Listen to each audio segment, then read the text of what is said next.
Welcome everybody to the Elite iRacing Series tonight at Richmond International Raceway. This is the final race before the cutoff for the first half of the season on the championship points. So tonight the top 4 in points will be locked into the chase coming up in about 8 weeks. We have 150 laps here tonight at Richmond, which is some amount of miles. I'm not going to do the math because that's way too hard. But it doesn't matter. Starting grid. Yeah, we'll go through the starting grid. I'll let you actually go through it. All right, I was going to say, I'll do the first 10, that's for change. On the pole tonight, Chad Frankenfield seems like he's really picked up the qualifying the last couple of weeks. Outside of him is going to be Joshua Furr on row 1, Ethan Burrell and Josh Robin on row 2, Brandon Key, Sean Leisure, row 3, Joshua L. Adams, Joshua Personette, row 4. This is the Joshua Racing League, of course. Andrew Rucker and Chris Jordan round out top 10. Yeah, in 11th you got Tyler Riggs, Stephen McGough, Josh Clark, Rusty Capel, Joe Torres, and Cody McCorkle. Love that last name. Jason Goodbout, and Peter Heward, Shane DeMantova, Scott Haney, and then running at the field we got Brady Clark, Ethan Riesener, and then just I'll cycle through the rest of the field. So what do you think we should look forward to tonight, Justin? Everybody's going to crash off turn 2, and I think we're going to see a lot of guys burn through front tires. I ran a little bit of the set this week, and it's, to be honest with you, it's not very good. It doesn't like to rotate, it doesn't like to plant or change direction. It's very difficult to make passes on the outside unless you're really deep into a run. So I think we're going to see a lot of guys fighting for the bottom and struggle off of turn 2. Yeah, I agree. See him coming off it, and they're green flag racing.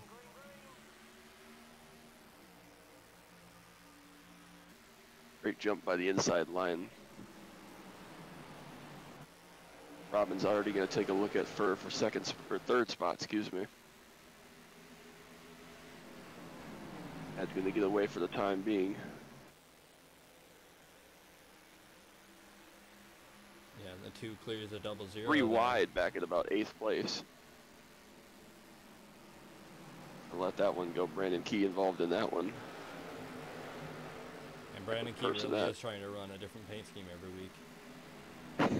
Well, of course, if you don't run a different paint scheme every week, you're not part of the Elite Racing League. You gotta confuse the hell out of us. That's a good thing about having numbers. Unless it's Texas again, where some people had numbers that didn't match up. Yeah, you know. Still got some battling going on. Rusty Capel and Chris Jordan.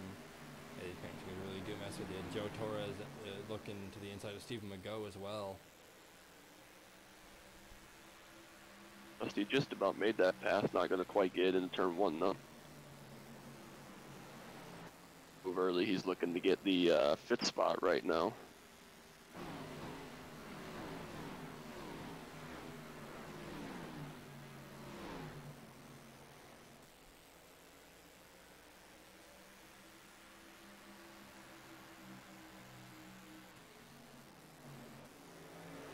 I'm just going to complete the pass. That's for 5th. Joshua Personette behind him trying to follow. Isn't going to quite be able to get it, but he might be able to stick his nose in into turn 3 on Sean Leisure. Yeah, Sean Leisure, of course, making his series debut tonight, at least to my knowledge. I think last week was, if I'm not mistaken, but don't know, man. Maybe it's this week. I don't know anymore. Yeah, chaos last week didn't help this whole situation, but yeah, Personette battling with Leisure.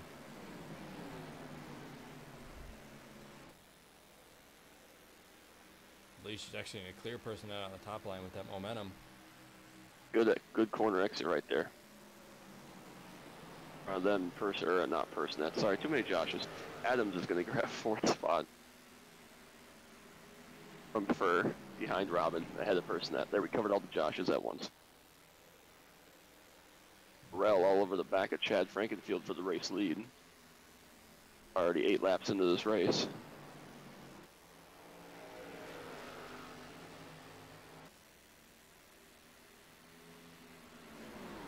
Like Ethan and Robin are both driving a little bit deeper into the corner than Chad, but Chad seems to roll the center just a little bit better right now. We'll see if that pays off the longer we go here.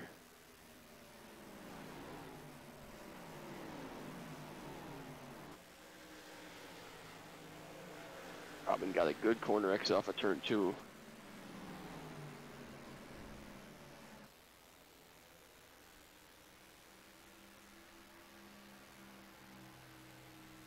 field pretty much single filed out right now, all the way through the top 25. Not a whole lot of guys looking to jump out of the line right now. We talked about earlier, this is going to be a little bit of a bottom lane dominated race, and it's proven to be true thus far. A lot of guys struggling up on the outside line, especially as we get to this middle part of the tire run. Yeah, actually, as the tires do wear, the top line doesn't become preferred. Surprisingly enough, I raced here a few weeks ago in a different league, and I learned that real quick, that the top line was going to become the preferred lane on worn tires. So I think if this run goes on long enough, we'll see that top line 58 into the wall on the backstretch. Caution's going to come out. Big crash, several cars involved, Oh, at least the 10 3 or upside 4. down. Big flips. Oh, That's gross. that's definitely not what he wants to be doing. See if we can get a look back at that one.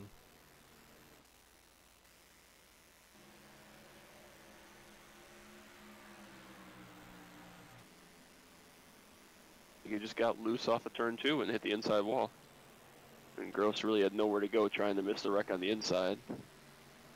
Yeah, I was watching them back there, because that was the closest battle on the track, and then it just kind of all popped off right then and there. A big mistake from Frankenfield and Ethan Burrell. They went by the pace car, and they're not going to be able to come to pit road under this caution flag. So, huge mistake for those two guys out front. Everybody else is going to take advantage and come to pit road. Got to be on your toes around here. Really unfortunate for both of those guys. They're almost going to be forced to stay out now, or they're going to go basically back to 20th or 25th spot trying to come to pit road in the second time by. Yeah, but do you think right now on the run we went, 10 laps? I mean, I think you can live on that. Yeah, I don't think it'll be a huge disadvantage, but at the same time, I mean, the 2-car and the 88 are both fast enough where if they stay out, they're definitely going to be passed here and not too long. And you see that as the 37 is going to come in. Yeah, and so is Ethan Riesener, as well as Everroad. I always call them Everhart. Yeah, Chad's going to be in a world of hurt right here on this short run. So big mistake by those front 2 guys. They're missing the pit road by going by the pace car.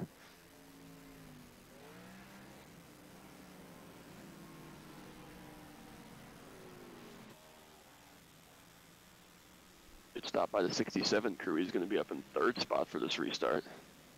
Yeah, I was going to say, it looks like his is a 14-second stop.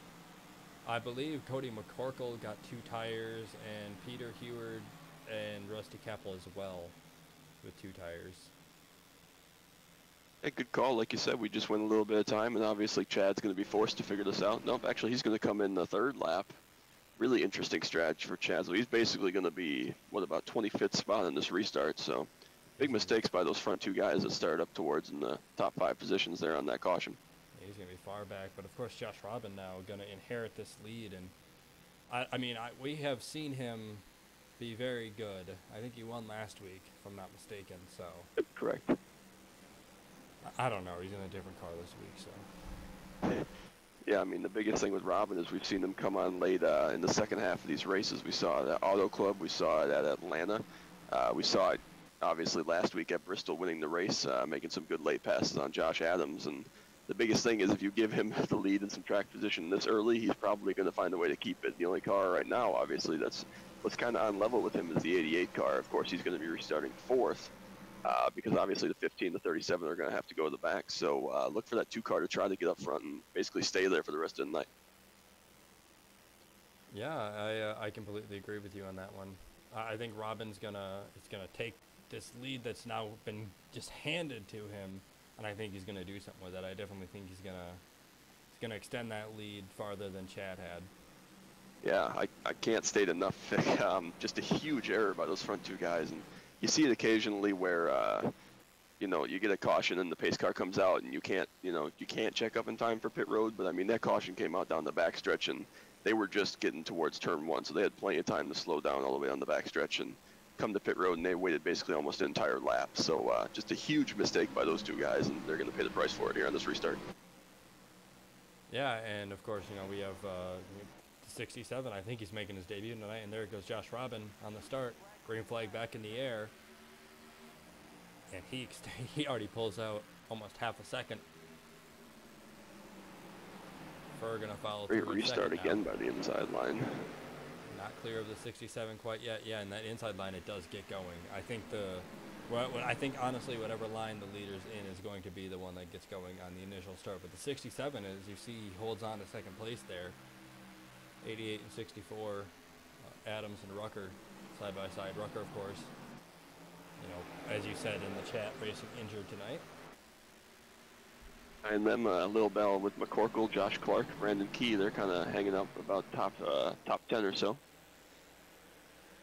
Yeah, Brandon Key, you know, Texas winner unexpectedly, but a win nonetheless.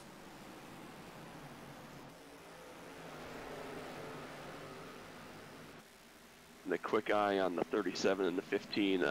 Burrell's up to 17th, and Chad is up to 19th after those first 2 laps of the restart. So made up about 5 spots apiece, but they still have a long way to go, obviously. Yeah, and side by side for second, the 00 and 67. Now the 67 going to lose 1 spot, maybe 2 to Adams. Yeah, I think Adams will get it done here, just a matter of time. Obviously, one of the top drivers in the series the last few seasons, and he's just kind of one of those methodical guys. Those 67's up in the wall pretty hard. He'll lose about 5 spots or more here inside of that car. Yeah, he went from 3rd to 8th, so I was never good at math.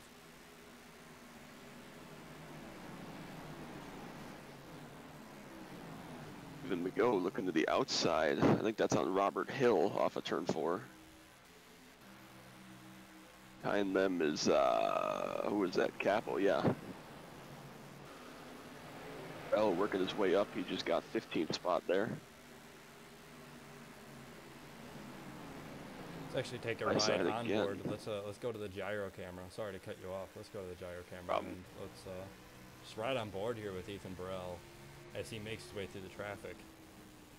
Of course, his next target is Robert Hill, and then he's got Joe Torres, one of them in the 29. So how long do you think until Burrell gets into the top 10, Justin? I don't think it'll be too terribly long. Obviously, the further up you go, the harder they get, and his problem isn't just going to be, you know, trying to pass faster cars. It's going to be trying to pass faster cars on worn tires, you know, having to make these moves, driving a little deeper. He's going to go through that right front tire, and guys like Josh Robin, Josh Adams are being able to save that tire just a little bit. And as he moves up towards the, you know, top 10, even towards the top 5, as we go long enough here, I assume he's going to get to that point. He's going to really struggle trying to make the bottom roll, especially off of turn 2. He's going to get really tight. Maybe you have to move lines a little bit or try something different as far as rolling the corner to try to get runs, because he's just going to burn through those tires trying to make these moves and pass in basically 20 cars. Yeah, I completely agree with you. Of course, progress report on Chad Frankenfield is he's 17th currently.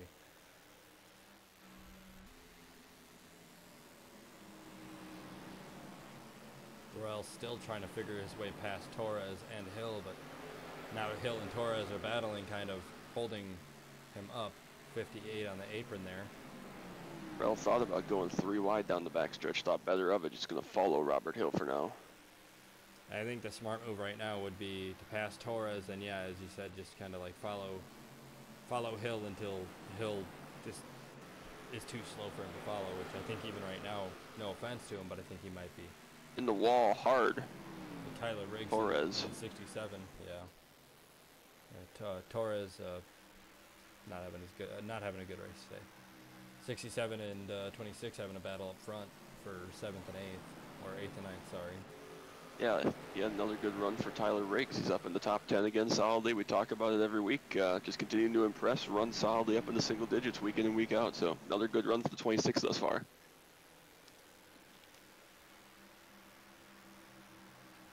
And make that pass for the 8th spot on the outside of Sean Leisure. Not missing anything up front, folks. The lead for the 2 car is just about 1.5 seconds and pretty stable there over Josh Adams. This is the Joshua Racing League, so naturally they run in 4 of the top 5 spots here tonight. So we're just gonna leave right here, shut it down, and come back next season with something different. Yeah, 67 making a pass on Josh Furr. One of the Joshes going backwards.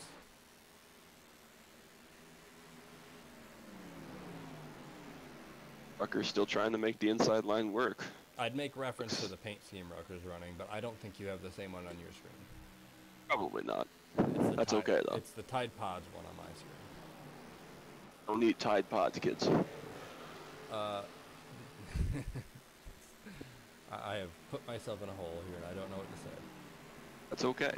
We usually don't here at DSP, so it's okay.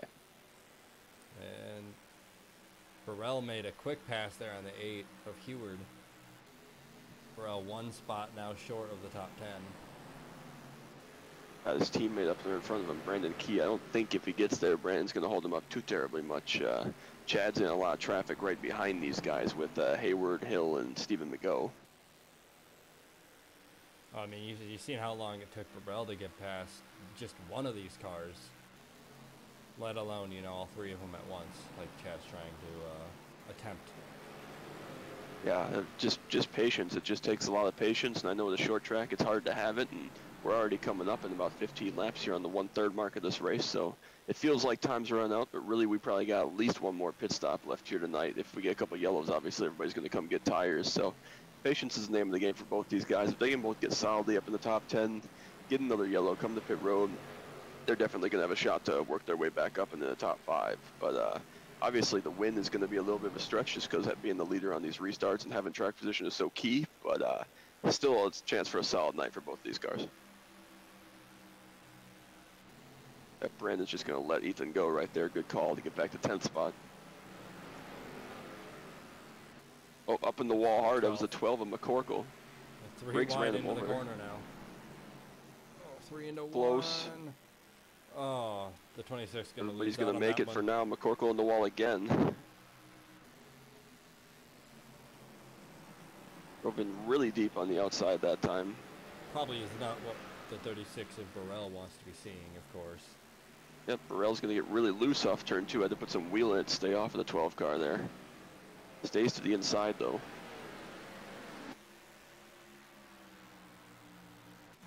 This is the point of the run, Vic. It's going to be really hard to hold that bottom. You're going to be tight through the center of the corner, have to put some more wheel in it, and end up with that wheel in it getting loose off the corner. So you're going to have to really be careful off of turn 2 to not hit the wall or spin out like we saw Chris Jordan do.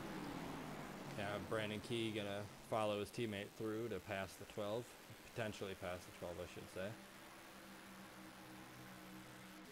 Of course, still up front, Josh Robbins still leading by just over a second now, as they catch lap traffic. Joshua Furr's gotten back by Andrew Rucker for the 3rd spot while we were watching battles back in the pack. Yeah, so we got Josh 1, 2, 3 right now. And 5th and 6th. I don't even know. That's one for the books right there. If you weren't convinced that this is the Joshua Racing League, they're running 1, 2, 3, 4, 5, 6, or 5, 6. Yeah, I was gonna say Andrew Rucker isn't quite a Josh. Oh, I mean he's basically Joshua, so Joshua Rucker, we got you. The 99 in the Brandon grass. Key sliding down through the grass. Sorry to cut you off, Vic. He's gonna save it. No, I literally went back to the field and I saw the same exact thing you were just talking about. Me and you both catching Brandon Key going through the grass there. Got the wall. Great save though. It stays green. Lost about 5 spots, unfortunately.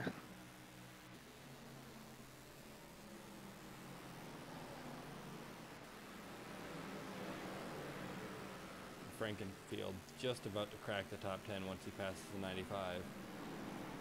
Robert's just going to let him go right there. Josh Robin just starting to get into some lap traffic with Mega. There is the, I believe the 85 car is going to be up in the wall actually. Yeah, on 2 wheels for a moment there. They're all going to let Adams go. Adams starting to close up just a little bit, just about a 1 second gap. They've pulled another 2 seconds on the rest of the field here in the last couple laps.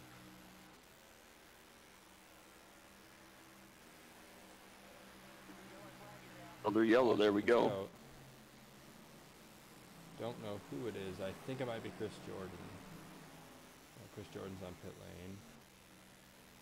That was right in front of the 20 car. It looks like the 14 and the 40.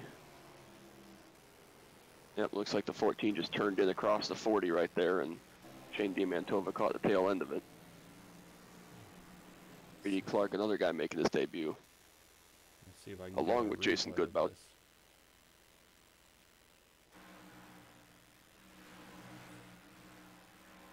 Looks like I might not be able to get a replay of this.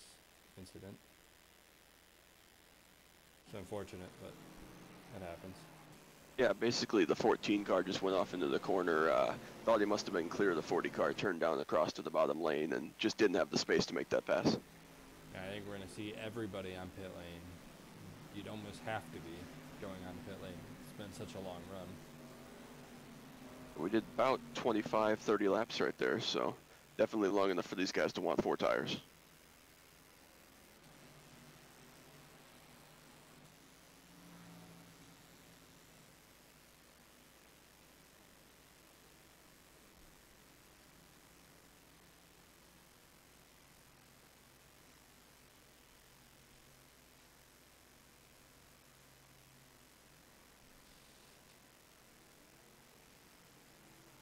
Looks like Robin, Adams, Fur going to be the first 3 out, and a mad dash for everybody else to get out of pit lane.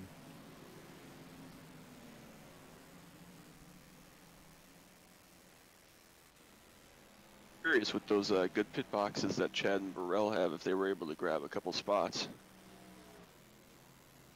Looks like Burrell might have gotten 1.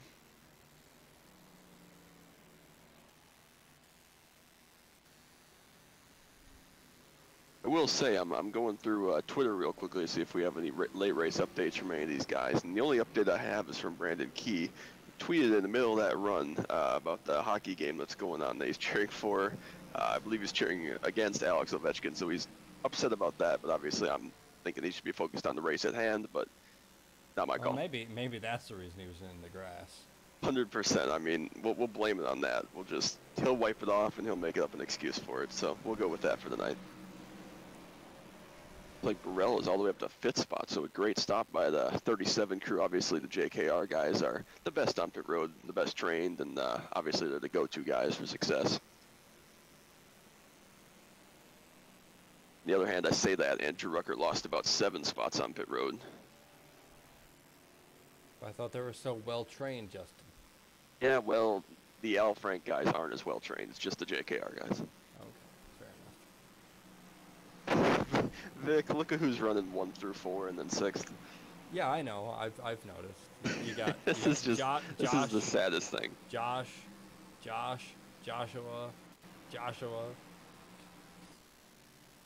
This is just the saddest thing. And in case you don't believe us, here's the driver drop down. Oh, that doesn't show it. Never mind. Where would it show it? Is it this one? You got Josh Robin, Josh Adam, Josh Ford, Josh Personette, Josh Clark. Just in case you didn't believe it. It's a thing. Yeah. Sad. It's almost hard to believe. It is almost hard to believe. Honestly, I wouldn't believe it if I didn't know, so. Well, it's going to be an all Josh front couple rows for the restart. We're just going to be at a 1/3 distance. We got Josh, and then Josh in 6th as well. Josh, Ethan, Josh. Well, how which one's ironic which is would anybody's it be? guess.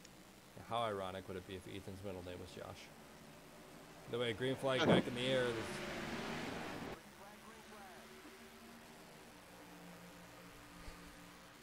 Great restart for the inside line again. Looks like the 18 and the 28 struggled just a little bit. Furr's going to get 2nd. Burrell's trying to get 3rd.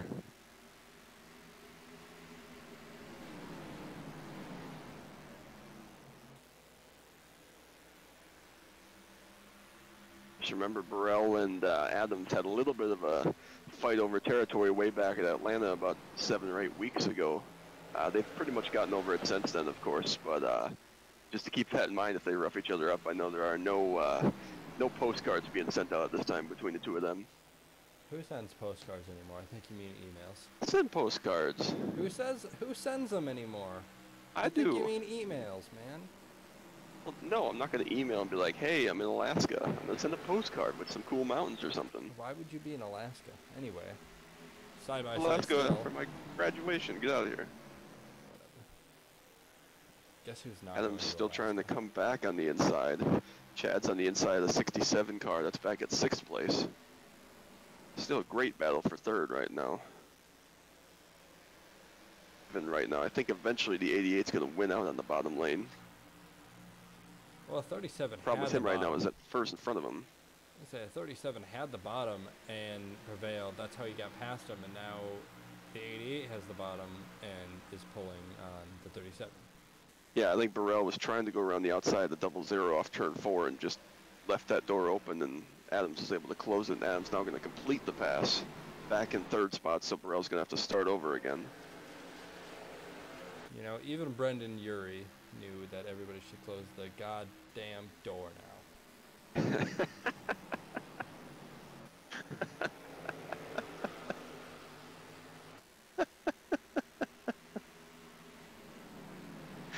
I'm sorry. It's meant to crack us both up. It's okay. 15 to the inside of the 18, ever so slightly at his quarter.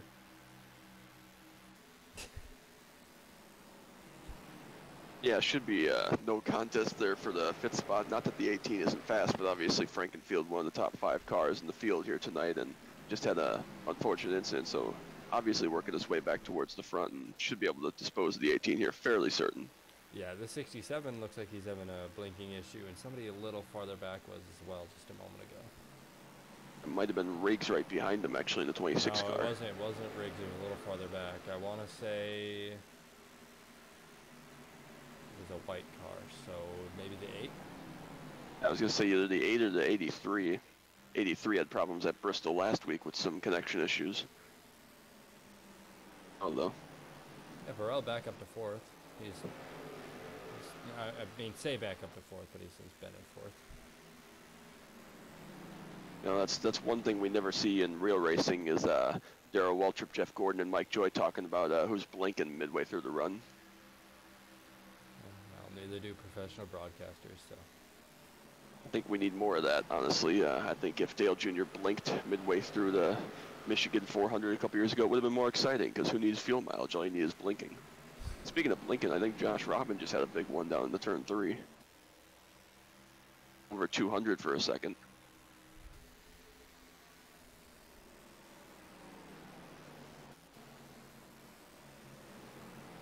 I think we're back at the point now, not to take anything away from the rest of the field, but I think the top 5 fastest cars are now running 1 through 5. Not necessarily in that order, but I think we saw, oh, there's a little bit of a blink. It looks like it is a 67. Yeah, 67 was blinking Again. hard. Yeah, and behind them, though, the 28 and 95 were side by side for that entire lap. And they're still side by side.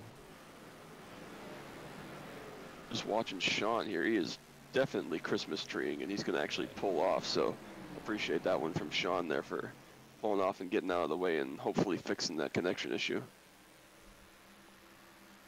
Slot back about 15th spot. Side by side for second, we knew it was just a matter of time for the 88 car. Got that long run speed, he's looking for second on the inside of Joshua Furr. Of course, Joshua Adams, Joshua Furr, Joshua Robin, all part of the Joshua League of drivers. Yeah, so, Inshide, is that spelled with an SH or? What? You said Inshide. Yeah, Inshide. Yeah. Is that spelled with an SH or? As opposed to like outshide, shade, but it's like, it's nervous shade, so it's shy. So it's shide. You're hitting the shide. All right. Use some shade, Vic. Speaking of the weather, you and I have had crap luck. It is cold outside. I'm tired of it. Wisconsin needs to get his act together. Yeah, man. Just the other week, we had those very nice days, and then it snowed. Yeah, well, Lovely. Wisconsin doesn't know what it wants anymore. It snowed, and that meant that I couldn't do anything on my birthday, and that was depressing. No, you couldn't do anything on your birthday because you refused to let Scooter and I come visit you. Yeah. Dang right I did. I don't know, man. We could have gone bar hopping and had some great burgers. Well, I don't eat burgers, so. Well, you could have had fish. I don't eat fish either. Toothpaste. That's disgusting. Oh. Do you ever taste toothpaste? Like, it smells good, but it doesn't taste very good. Well, it's not supposed to taste good. It's supposed to clean your teeth. If it was tasted good, they'd just make it a food and you just eat it. You know what else doesn't taste good? And this is not from experience, but Tide Pods. Avocado.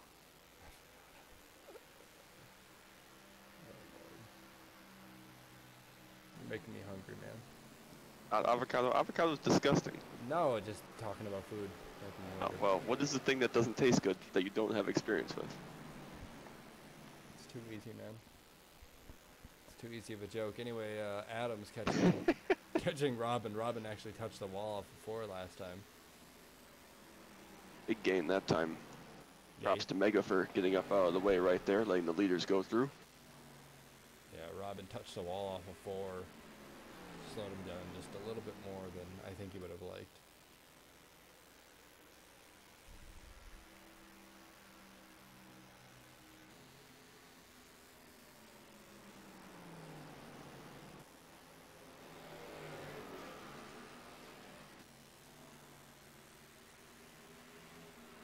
They'll pretty much single file through the field. Peter Hayward and Stephen McGough are still side by side. Feels like they've been side by side for 10 or 15 laps now. It's back in 11th spot.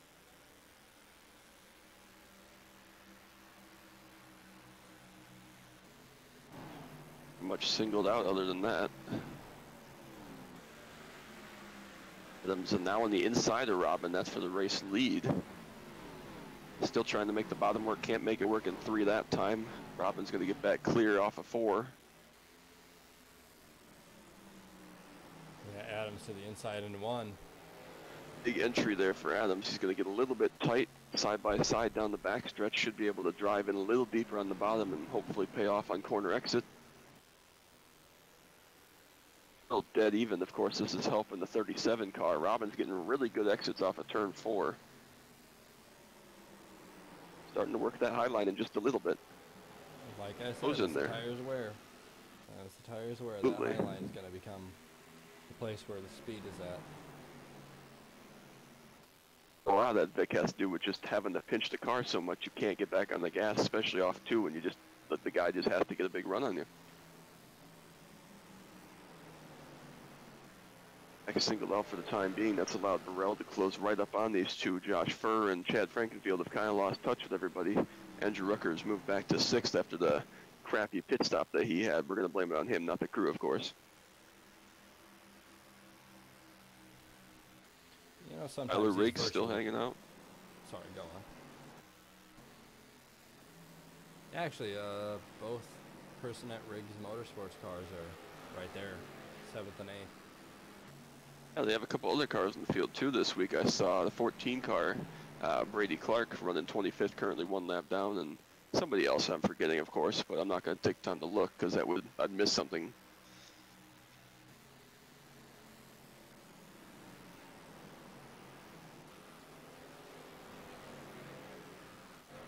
I think it might have been the 67.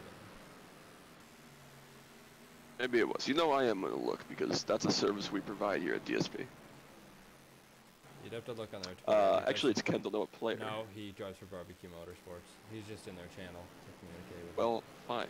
I don't know what's going on then. them. Check their Twitter. Checking Twitter. And check their 14's tweet. actually going to come to pit road. Commentator's crazy. You mentioned him and he Well, of course. I mean, effed off. if everything went okay, that would be too easy.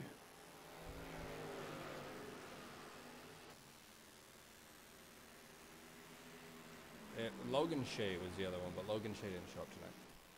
Logan Shea, that's right.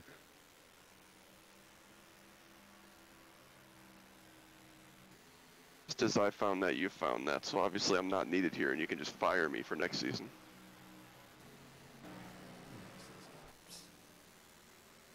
You mean our partial schedule for next season? Yep, the partial schedule that we got fired for. I don't think it's put that way, but sure. Very salty that I was fired for the 4th time in my career. 99 to the inside of the 12s in the back of the field. That's for 14th spot. McCorkle still a lot of damage from hitting the wall a couple times, and obviously Key had that big slide through the grass. Still trying to recover back up to the top 10. And of course, we've passed halfway now. This race is actually going by pretty quickly, just about a half an hour of racing and just past halfway, like you said, so hopefully we can finish this thing up and we can all go out for barbecue. Corkle in the wall again. Gonna lose at least 2 more spots to the 9 car there, and looks like Torres is gonna just inch past on the inside. Yeah, there's not on really corner much exit. battling throughout the field right now. Everybody's kind of single file, and everybody's really close. There's a little bit of a group back at like Robert Hill, Stephen McGough, Peter Hayward back at about 10th spot, but they've just kind of been riding in line. They haven't really, you know, gone battling very much tonight. No, obviously the closest battles right now on track are way far in the field. It's about midfield with how many cars we have, but that's the closest on-track battles, like, for position we have. I'm sure there's other battles ongoing, but I cannot find them. Oh, the 29 saves it off of 4 down the front stretch. Joe Torres. Yeah, good catch for Torres.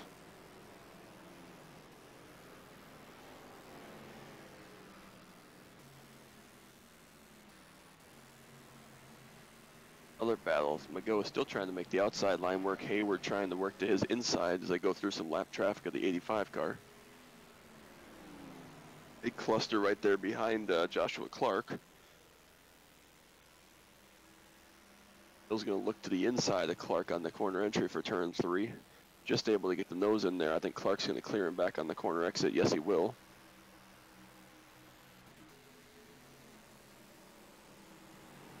Joshua Furr is backed up to Chad Frankenfield just a little bit. Yeah, Chad's now 3/10 behind him instead of 5/10. Chad's moved up about a half a lane, maybe a full lane even, and it's really helping him. He's losing a little bit of time through the center, kind of the opposite of what we were seeing earlier in the run where he was really good through the center. Right now he's losing a little bit of time, but getting it back with that little bit of a diamond on the exit and coming off the corner really straight.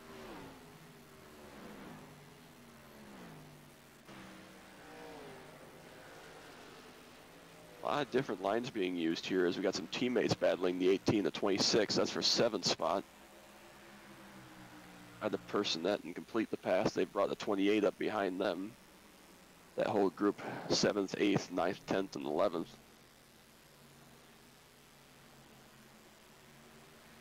Riggs is going to complete the pass. Here comes Hill to the inside of Clark with a great exit of turn 2. We go to the outside of Hill now as Hill had to check up big time on the corner exit. Back to the inside of Personette. Drive really hard off into turn 1. Big pinch from the 18 car. A little bit of a log jam right here, right now, and not a lot of space for Robert Hill to go, even though he got a great run off of 2 last time. Doesn't have anywhere to take it.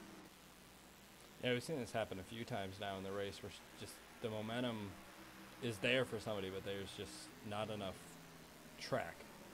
Yeah, it's really hard to take a move 3 wide in the turn 3. The entry becomes really shallow and a little bit different in turn down the front stretch. Obviously, plenty wide to take it 3 wide if you want to, but when you get down to turn 1, you have to go in basically flat with the corner and check up, and it's really easy to miss your corner entry and push up into somebody. So not really a whole lot of opportunity to make a move like that, but we've seen it done. We've seen it work out with some really good drivers, and we've seen it end in a big wreck with some not so good drivers here before. So it's possible, but probably not recommended for these guys right now, especially with more than 60 laps to go.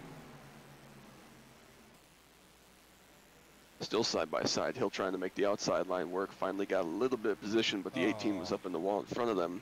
Yeah, that's going to lose the momentum of the 95 had. Yeah. Now 2 by 2 back there. Almost 3 wide is Hayward.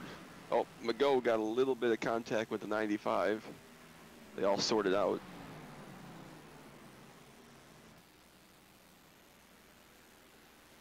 Now, of course, you're not missing anything up front. Josh Robbins still leading over Adams and Burrell.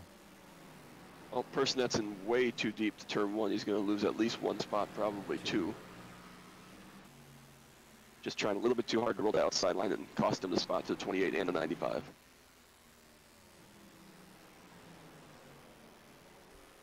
Still, Robbins having a little bit of a blinking issue. We'll have to keep an eye on that. We do have a rule about blinking issues if they are persistent. Came about from last year at Eldora. If those of you that watch us with Joshua Banks last year, had an issue where a caution came out and he basically blinked right through it and got the lead and stayed there after the incident. So we created a rule in the rule book about persistent blinking. That's why we saw, I believe it was, who was it earlier that we had to peel off? The 67? Yep. I believe he was told to get off the track or to not race with anybody until the blinking goes away, which is the rule. Correct. Now the Belford lead starting to heat up a little bit. Of course, Josh Adams, one of the more premier drivers here, multiple wins on the series. Just run a little bit of a higher line, trying to find some clean air, trying to find somewhere to go. Again, the 2-car blinks all the way down the backstretch. I've raced against blinkers before. Obviously, you and I make jokes about Christmas trees on iRacing, but in all seriousness, not only is it hard to race somebody when you don't know where they are, Vic, it's distracting. You and I both know it. It's hard to focus on where your mark is when there may or may not be a car that you're looking for in front of you. Yeah, I completely agree, and it's, I think the distraction part is the biggest problem with blinking. I don't think it's a fact of the matter that it's happening. I think it's the fact of the matter it's a complete distraction, and it really takes away from what you're trying to do on the track. And of course, you know, the person blinking might not even see it. Yeah. When you get Josh Clark all over the back of the 26, actually gives him a little bit of a bump through the center of 1 and 2. That's that 7th spot. Tim. We've actually got some pretty close battling from 8th to 12th right now. We're kind of good looking battle for these groups here. Coming up on about 50 to go. Coming up on it.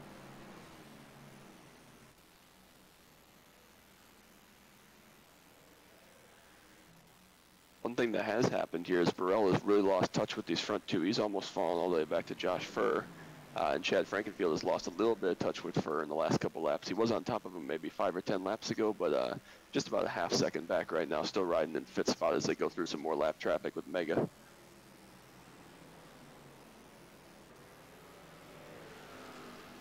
Still side by side is Tyler Riggs and Josh Clark for 7th spot. He's trying to make that bottom work, but it's so difficult to get the thing turned and pointed, especially off turn 2. And then, of course, if you can make it stick off turn 2, you have to enter so shallow into turn 3. Definitely prefer to be on the outside unless your tires are significantly fresher.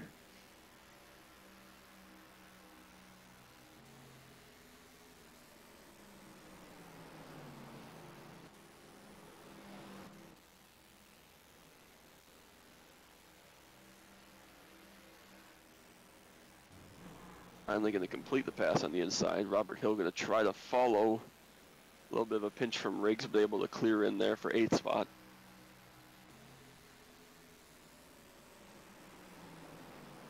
This is almost turning into what last week's race was. There was this long green flag run where everybody just got single file and really wasn't much action going on. Yeah, these guys, just in the back of my mind, I'm thinking about pit stops. They all came to pit road right about lap 45, 48, give or take, depending on if you were a lap car or not. And not to throw another element into it, but that's going to be right on the edge of this fuel. I think we're probably good for 100 laps as the pace slows down. 37. We'll as you say that, 37's pitting. Oh, there you go. Maybe we're going to see some green flag pit stops. Must be short enough that they're not going to take any chance at it. The thing that brought that to mind is at Iowa, which is slightly longer than this place. We saw Josh Personette stretch over 90 laps there, so you'd think that you'd be able to do around 100 if you're saving, but of course he was saving big time for the whole run, so maybe not worth it for these guys, especially Burrell running up in the top 5, just trying to make it in the chase tonight. Yeah, of course, you know, top 4 in points after tonight do lock themselves into the playoffs through the first half. And then, of course, everybody else gets to Adams almost got into McCorkle there, trying to go by him to lap him. Everybody else staying out for the time being. I think McCorkle might have the coolest last name in the series. We saw this strategy work against Ethan Burrell a couple of times. It worked for him at Auto Club earlier in the year. It's going to be the fastest car on track, definitely for at least a handful of laps here, so probably going to make up some good time, but it all really depends on who cycles out where and when people pull the trigger and guys want to come to pit road. Yeah, those people guys you were talking about. I can't help myself. Yeah, just for reference, Burrell was about 1.1 seconds quicker than the rest of the field that last lap, so definitely making up large chunks of time, but of course he needed to cycle out to make that pay off. Yeah, both Personette racing cars are going into pit lane, the 26 and 18. Just as I started focusing on them, they decided to go to pit lane.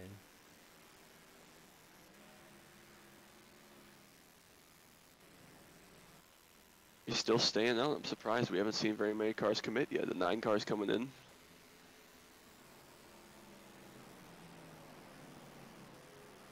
I guess these leaders are just hoping that they're going to have enough time to run the 37 car back down if this all cycles through. Either that or they think that they're close enough where they're going to try to stretch it.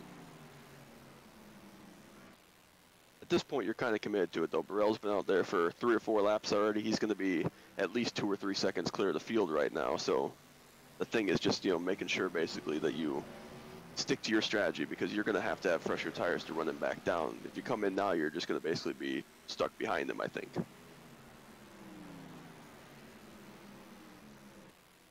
All right, We'll wait to see. Who do you think the next one to pit is?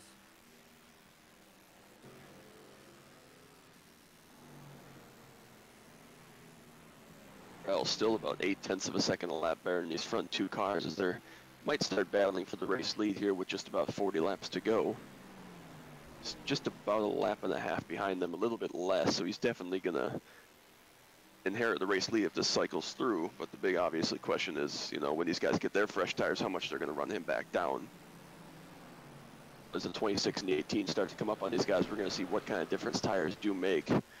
These guys that are on about 3-lap tires versus guys that are on about 60-lap tires. Yeah, actually looking at the information I have, pitting-wise, 101 for Burrell, 102 for Rucker, 105 for Riggs, and Personette. There'll be a little bit of a logjam here for the 2 PR cars, as they got the leaders side by side right in front of them. We talked about not wanting to go 3 wide. Definitely don't want to do it with the 2 guys that are leading the race battling up front. So they're just going to kind of have to be patient right now or try to plan the big corner exit. 20 car D Mantova up in the wall in front of them. The pit couldn't quite do it. 3 wide on the corner entry. Oh, Shane, get out of there, man. Oh, goodness. Shane gives away there. Both PR cars still behind the leaders. It's a complete logjam now. Yeah, there's just not a lot of place I can go right now. Just basically kind of stuck riding with these 2 battling it out. And of course, if the 2 wanted to come to pit road at this point, he really can't, because the 88's down there, you know, unless he's going to give up the position to get behind them again. I don't think the 88 can come to pit lane either, because of how close the 18 is. He won't have enough time to not hit him. Yeah, he's definitely going to have to signal. And there's a 2 car up in the fence.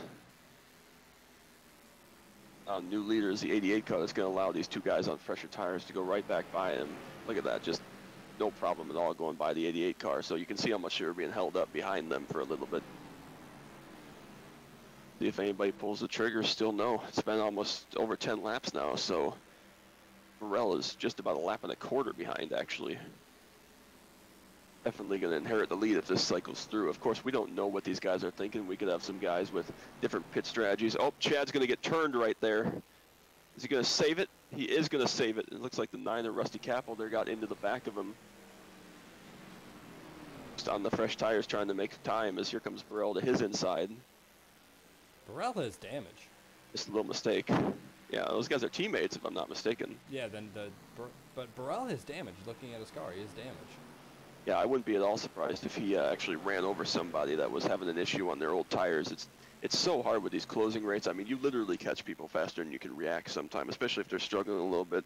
44. Not surprised me if he got in the back of somebody in the center of a corner just trying to pick up the throttle. Yeah, 44 in the pit lane now. Weston Green, that Caterpillar car. A good-looking car for the 44 for Weston Green. I'm glad you like it. Still, these guys staying on the racetrack. Just about 33 laps to go as they're going to go by Scott Haney here down to turn 1. Still Josh Adams, Josh Robin, Josh Furr, Chad Frankenfield, and Josh Clark. That's Josh Racing League here tonight. Just 13 cars on lead lap, now 12 as they go by Haney. So Burrell's up to, I believe, about 14th spot now. He's just got to get by a couple more cars to unlap himself. I don't know, Vic. To me, it seems like maybe these guys are close enough where they might be good to go, because even if they're running out at the very end, Burrell's still got to make up a whole lap here in the next 30 laps, which I don't see happening even on the fresher tires. So the big thing for me is if these guys are close, they can back off and still be okay. Yeah, I completely agree. I don't have anything in response to that. But yeah, I completely agree with that. Comes Mega, almost gets up into Chad. Chad lost a lot of time. He was a big loser and all that. Lost about 3 seconds off the back of Josh further with the contact with the 9 car. Still, they stay out. Maybe they know something we don't know, or maybe a little bit of a miscalculation by the 37 car on fuel. But for the time being, it looks like Burrell is just about to unlap himself here in the next lap or two, and he's got about 29 laps to make up 3/4 of a mile. So we're gonna have to wait and see how much time he's making up. Because right now, I don't think they have enough fuel. Scott Haney's coming to pit lane, and he wouldn't pit without. I don't think they're gonna have enough fuel. I think they're gonna have to pit. I just think they might be waiting for this point maybe to pit. Yeah, the only thing I can think of is if they're trying to do some kind of a strategy call with 2 tires or no tires, something like that. Because at this point, if you pit and you put on 4 tires, you're going to be basically 3/4 of a lap behind Ethan Burrell. And you're going to run him down extremely quickly, but it took Burrell 20 laps to make up about 3/4 of a lap on these guys with brand new tires versus old tires. So Burrell having semi-new tires and these guys being on fresh tires, it's not going to happen if you pit now and get 4 tires. They could also be waiting for a caution, but we've seen about, 70 laps now go green, so he is actually, Adams got in the wall a little bit there off 4. Let's Robin get to his outside. Side by side back there, still for the race lead.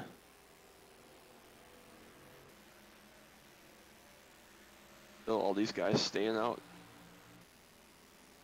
Looks like Shane DiMantova has retired the 20 car. I think he's going to finish 24th on the night.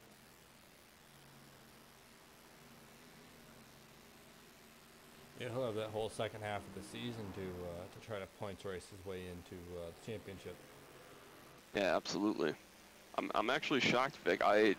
They must have felt pretty confident down there in the 37 to 64 camps where they could pit and still come out okay in this thing, because they are definitely, I don't know, they just don't have the time to make up the whole lap on fuel. But at the same time, I don't understand why everybody else would stay out if they need to come in for sure, especially with those guys pulling the trigger that early. The only thing I can think of is waiting for a caution, which I understand, but if you get a caution, everybody's going to come back and pit anyways. So I'm not really sure the play right here. If they're planning on this thing going green, it might be, some splash and goes at the end. I don't really know. Yeah, I'm not entirely sure myself as to what the plan may or may not be for these two up front, but I don't think that we'd see as many people pitting if they didn't think that they needed to pit. So I don't know if these two know something that we don't know. Yeah, I don't think everybody would pit knowing that they could make it. I don't quite think. Yeah, I'm not entirely sure, unless they didn't get it full. That's the other thing. This, sometimes guys usually might short fill their car just a little bit to keep it a little bit lighter on the short run, expecting that everybody's going to need to make another pit stop. But obviously, if you don't get it, you're going to need fuel that maybe some other guys wouldn't need. But you don't see that strategy as much on a short track as you would on maybe a mile and a half. Yeah, I was actually just going to say, to contradict that, I don't think that in these cars especially you want to short fill because it makes them tighter. Because less fuel for some reason makes them tighter in the B cars. I don't understand why. McCorkle's stuck on pit lane. The biggest thing, Vic, that we can say, we're all just speculating all this. Of course, everybody, we're not driving the race cars this week. I say that because next week we will be. Either way, I think if this works out and these guys are able to stay out, we definitely have to talk to Ethan Burrell.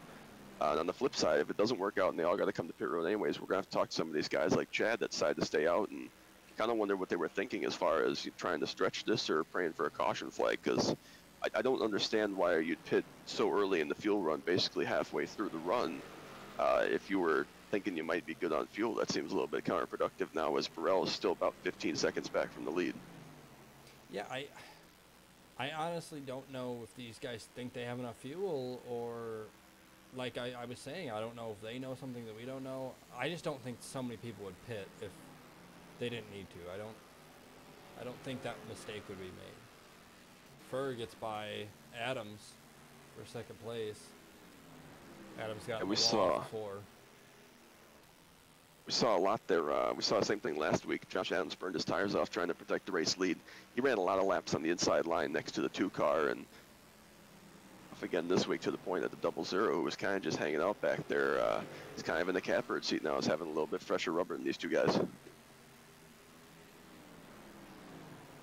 Burrell now up to 8th. Battling with Peter Heward and Sean Leisure. Yeah, he's going to slice right through these guys and get to 7th spot fairly easily. But of course, you know, if we get a yellow at this point, he's going to have to come back in with everybody else. Otherwise, he's going to be on 30-lap tires trying to stay out for a couple-lap shootout, which just isn't going to work. So I guess we'll have to wait and see. I'm really shocked, Vic. I'm not going to lie. Yeah, I'm really surprised. I just don't know if these guys think they have enough fuel, or if they don't pay attention to their fuel mileage as much as Burrell does, or what the case might be. But I don't think that a mistake this big would be made on purpose.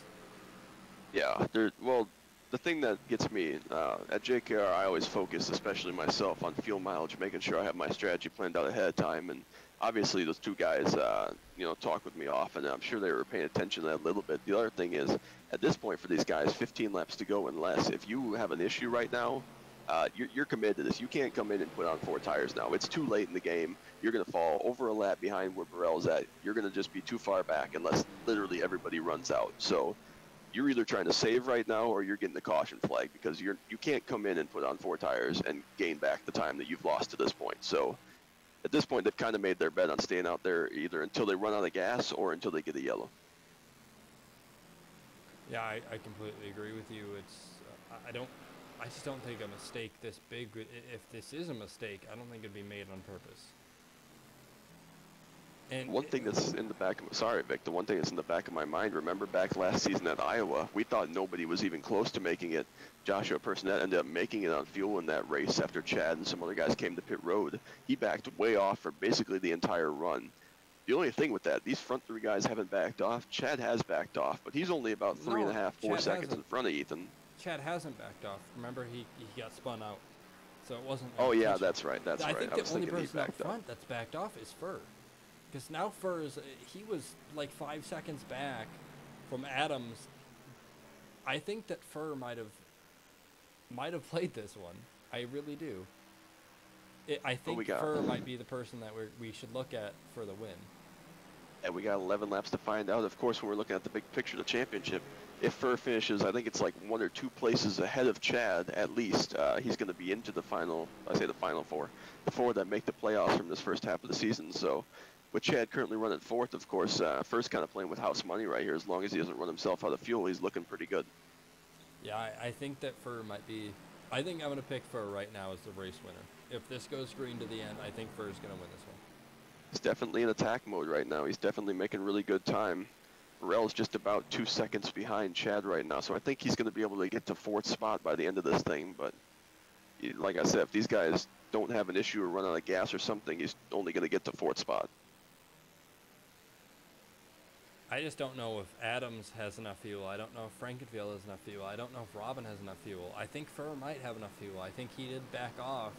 I could be completely wrong in saying that, but I think early in the run he'd backed off so he could make this run at the end, you know, within 10 laps to go now, 8 laps left in this one. Yeah, that's the strategy exactly that Danica Patrick used to win the Indy Japan 300 or whatever, however many miles it was back in 2008 at Motegi. She basically, everybody else in the IndyCar field went hard and then saved at the end. She did the opposite. She was saving the beginning of the run in traffic and ended up having the fuel left to charge at the end and won the race. So we could see Furr doing something similar, or, you know, he's just getting a little bit better fuel mileage, a little bit different driving style, coasting in the corners.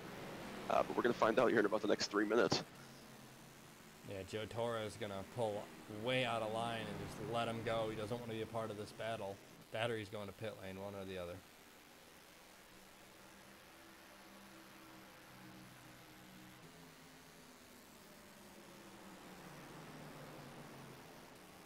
Burrell is all over the back of Chad. He's actually going to go by Chad right there. So that strategy is out the window for Chad and all those guys. Burrell's back up the 4th spot. Still about 9 seconds off the lead, and he's not going to catch these guys in 5 laps. But, you know, if they have a falter, obviously it falls to him now on the fresh tires and obviously having plenty of fuel. Yeah, and these first 2 battling it out, kind of, but not really. I think it is going to come out to fuel, but I don't know who's going to have enough. I don't know if Robin saved, but I think Furr did. But I always could be wrong. Other thing here, Vic, do you think these guys use the bumpers for the win? I don't think they're allowed to. Oh, come on, you're always allowed to. We're admins, we can I don't veto. think you're allowed to. They're going to be allowed remember to. the rule. Remember the rule is if you hit somebody and they get terminal damage and it affects their race, then you don't get to keep those positions. I do, and straight facts, I mean, they're going to be allowed to battle for a win if I have anything to say about it, so we're going to have a chat with Chad after the race, because it's kind of dumb that you're not allowed to race for a win. Well, we'll see how this one turns out, of course. Oh, he's right on top of him. He needs half a lane. Fur doesn't seem like the kind of guy that would want to wreck somebody for the win anyway, but I would love to see He might be able to just make the pass anyways. Yeah, I'd love to see that VRV car in victory lane. Good to go, side by side, dead even. Robin had going a to slight bury it in advantage. the one. Slides up the track just a little bit, gets a good diamond off. He can get a good entry right here, might be able to clear him. Side by side even. Robin drove in really deep right there. One more. Ferg at the line, had the lead. Robin lets him go. He's going to have to try to cross under.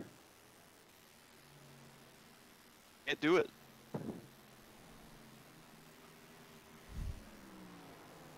One more dive. Can't quite get to the back bumper. What a race. What a finish. Josh Furr wins it. Burrell going to come home fourth. Clark got by Chad for fifth there at the end.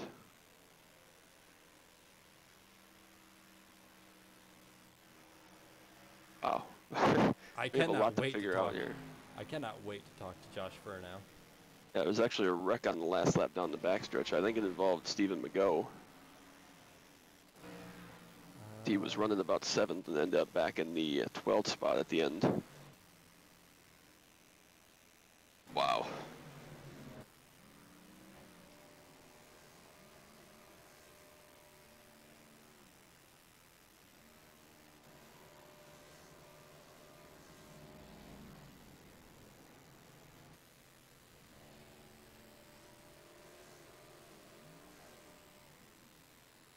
Let's go through the race results while Furr burns it down out there. With Josh Furr, Josh Robin, Josh Adams, top 3. Ethan Burrell comes home in 4th. Josh Clark, Chad Frankenfield, Andrew Rucker, Sean Leisure, Robert Hill Jr., and Peter Heward.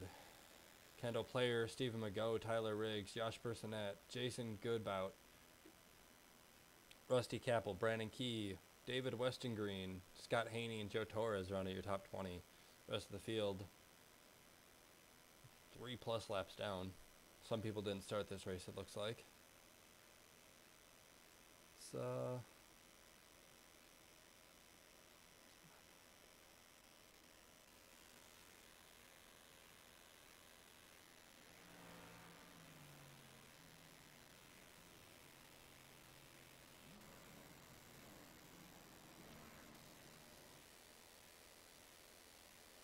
see who we can pull in here. I want to get a word with Furr, or with race winner Josh Furr first, if that's possible.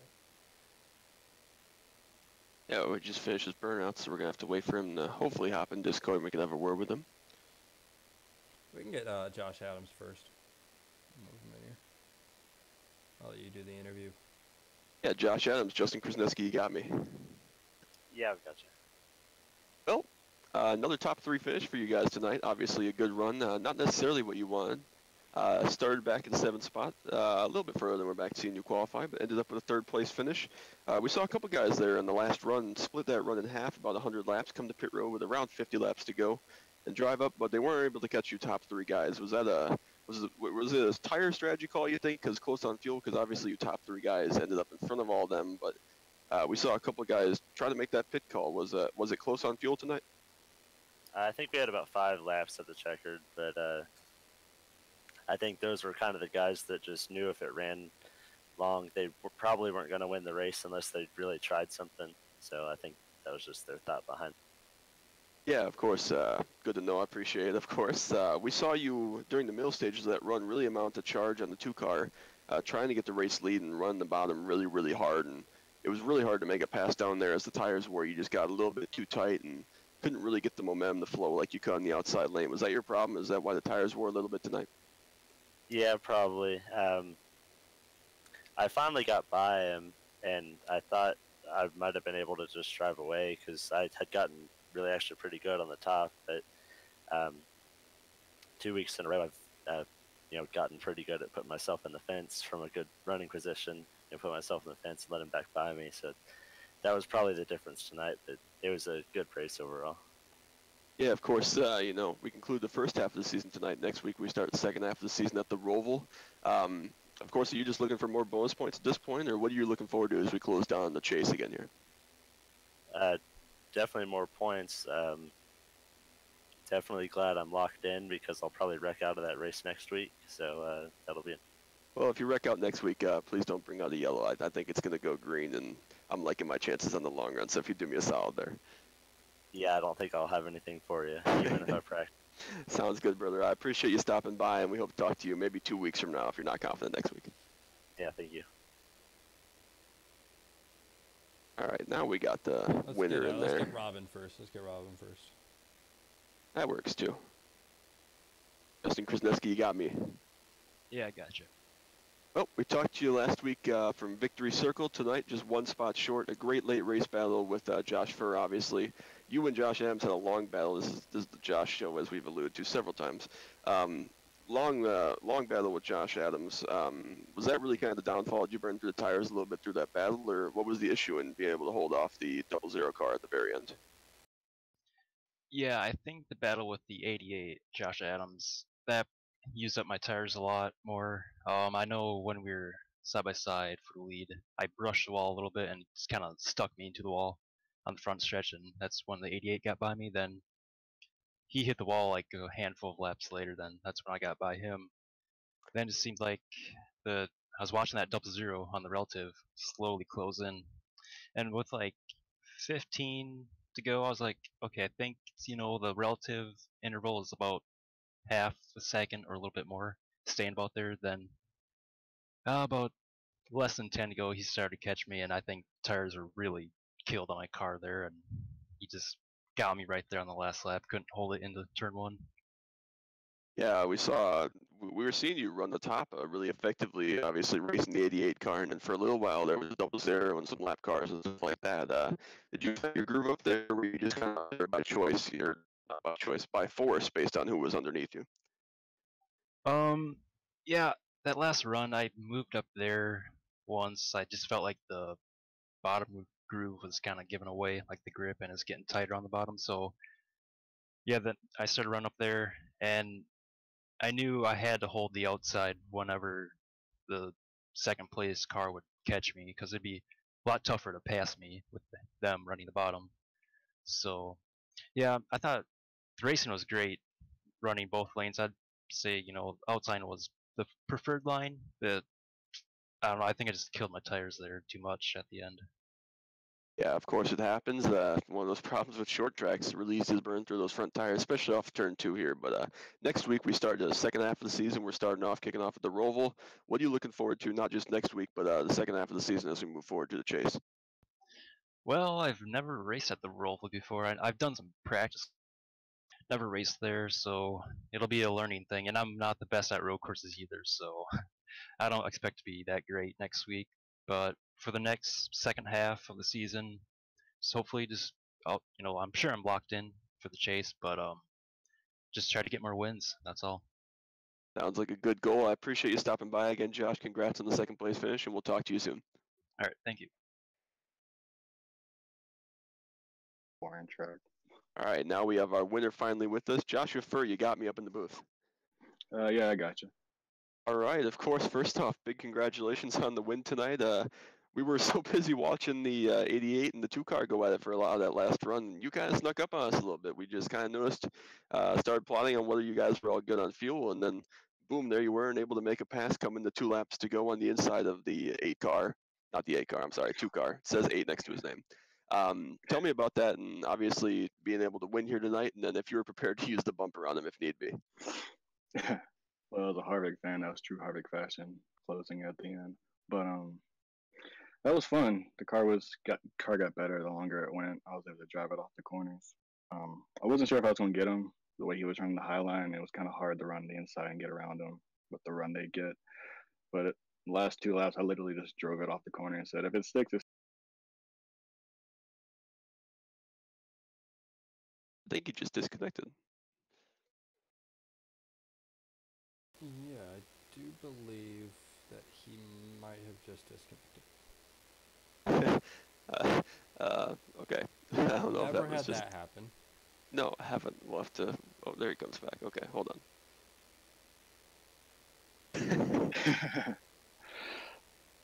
Well, anyways, I'm sorry. You were saying? Yeah, like I said, I just car got better at the end. I was able to drive it up off the corner. Kind of just put the gas down last 2 laps and said, if it sticks, it sticks. If it doesn't, oh well, we tried, and it stuck. Yeah, obviously, was able to pick up the win here tonight. Big, obviously, locks you into the chase ahead of Chad. I know it was pretty close coming into tonight. What are you looking forward to the second half of the season? Actually, before I ask you that, let me backtrack. We saw a lot of guys moving around throughout the race, running up on the second groove. Obviously, the 2 car was running up there when you had to make the pass, but you seemed like you were pretty stuck to the bottom. Was that where you wanted to be, or were you just not quite able to roll the top like some other guys? I always like to run the bottom everywhere we go, if I can. And also tonight, every time I try to go high, the front end would just shove. So I found the fastest way for me was just to get to the bottom of the racetrack, get to the all line, and just trying to drive it up off the corner like that. Yeah, absolutely. And of course, like I just alluded to, next week we head to the Roval. A little bit different for the Elite Racing League. We haven't been there yet. Obviously, a lot of people haven't been there, a fairly new racetrack. What are you looking forward to next week as far as that? And then obviously the rest of the second half of the season just going for more bonus points. Bonus points for sure. The Roval, I am an awful road course racer. I'll admit that now. So I am super glad to be locked in now. But I'm looking for a fun time, It kind of takes the pressure off of points. So that's how it is. Yeah, absolutely. Obviously, big congratulations on getting locked in, and big congratulations on the win tonight from both Vic and I, and I'm sure everybody that watched. And we hope to talk to you again in a couple of weeks. Yeah, I hope so. Thanks for the race. I want to grab Ethan Burrell, if it's okay, Vic, and ask him what he was thinking on that pit stop strategy. That's completely cool. Grab him. Ethan Burrell, Justin Krasneski up in the booth. You got me. Yeah, gotcha. Well, 4th place finish tonight, a solid top 5. A little bit of a mistake early in the race as far as the pace car coming out and catching you and Chad out as far as being able to come to pit road. But other than that, tell me a little bit about your race. But if you don't mind, save out for the end. I got a couple of questions specifically on the end of the race. Okay. Yeah, no, it was just unfortunate. I was just following Chad there pacing, and all of a sudden we were too far ahead of the pace car, so set back there, but drove through the field pretty quick, actually. Got back up to the 7th, I believe, and I had a good run all day. I didn't quite have the speed that the 2 and 88 had. I just was not able to hook the top like they were, but all in all, it was a good day for the Monster Energy Camaro. Yeah, obviously, Vic and I were up here talking. We were wondering when you guys came to pit road at lap like 102, 103. Were you short on fuel, do you think, or did you think that maybe you were a little bit too far behind where you need to get some fresh tires, try to do something different, make up time?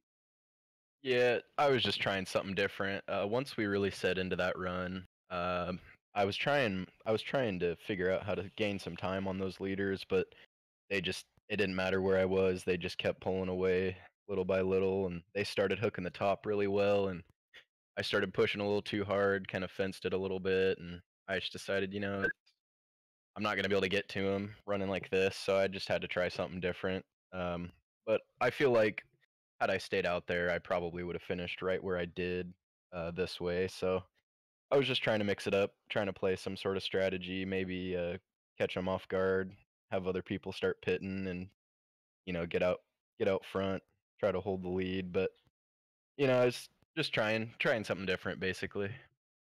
Yeah, of course, trying something different, always good entertainment for us up here, at least. As far as entertainment goes, you talked about hitting the wall a little bit.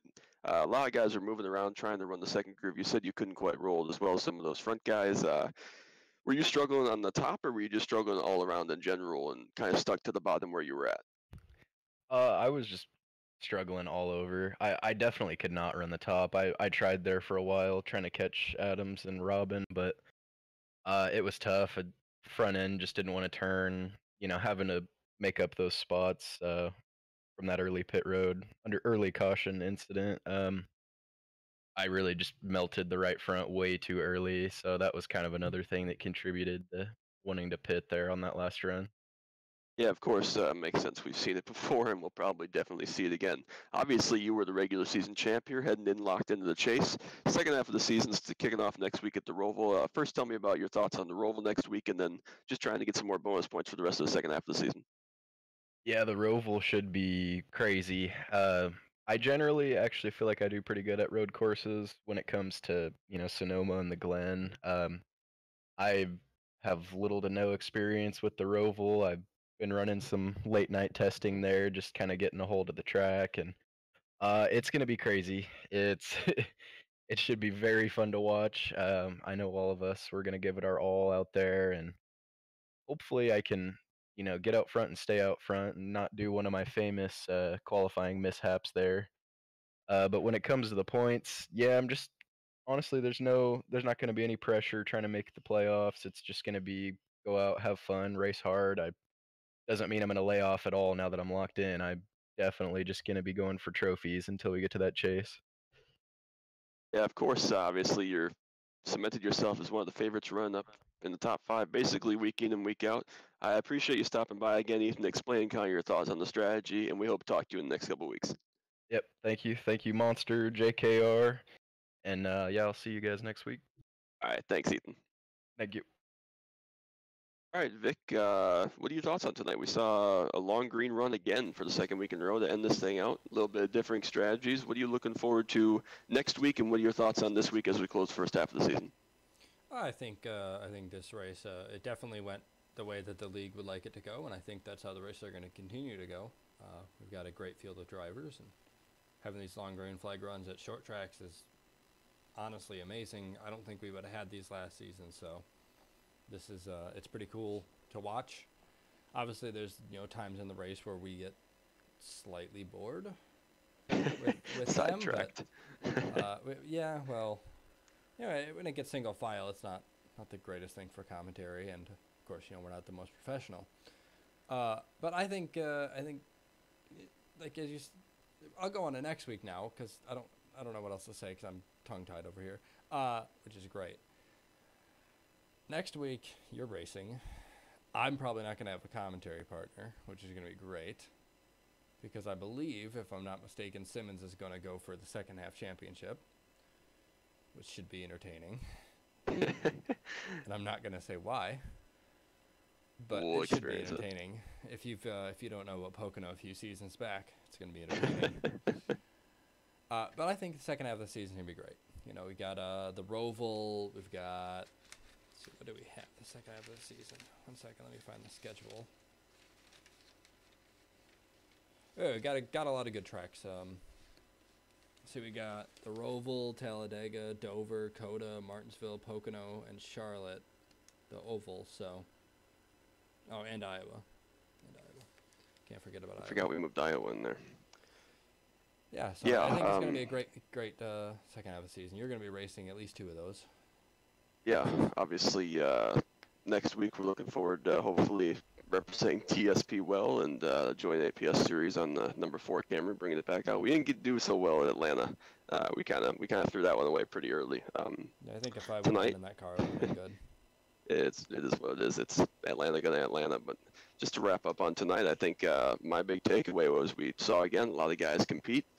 Maybe less so in the midfield. We saw the last 3 or 4 weeks, Vic, as we've talked about over and over again. The midfield battle, like 8 to 15, was like super close, super interactive, and it calmed down a little bit tonight. We saw some good battles between Peter Hayward, Stephen McGough, Robert Hill, guys like that. But all in all, I think we saw a great all-around race. Everybody did a pretty good job keeping the cars clean. We had minimal incidents, a couple of cautions early on. A couple of guys had issues with the wall late, but I think we saw a good race, and obviously moving on to next week, looking forward to being back in the race car and then back up here and closing out as we head down to the chase and lock in the second half of this chase field. Yeah, I completely agree. I think it's going to be a great second half of the season, and obviously you've got those 2 races that you're maybe in that 4 car again, which will be great to watch. The JoinAPS car based off of the 1999 Matt Kenseth car. Yeah, I don't know. I don't think I look like him, but I mean, you definitely look like 1999 Matt Kenseth, more acne though. and worse ones. Definitely worse ones. Well, I appreciate your confidence in my style, but we'll have to go with that another week. Just to touch on quick, we haven't had any real new information as far as the Cup Series goes coming in the fall on Wednesday nights. We hope to be able to finalize some stuff out soon, but I don't have any information. Do you?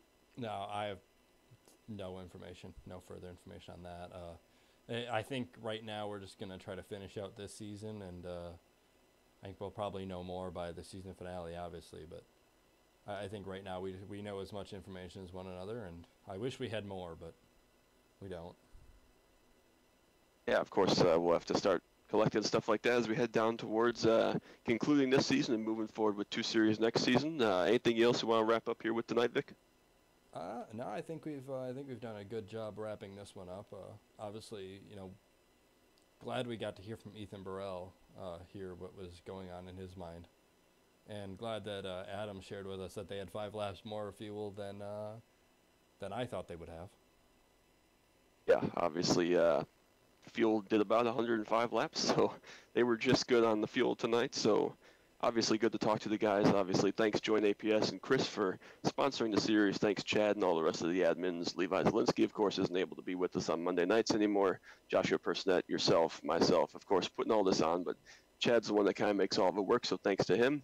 Of course, DSP wants to thank all of our sponsors, all the viewers every week that come out and allow us to do this, make this possible. All the great drivers. We've seen fields pushing 30 cars the last couple of weeks, so lucky to continue to be able to broadcast such great racing. So, of course, next week we head on to the Oval, start the second half of the season.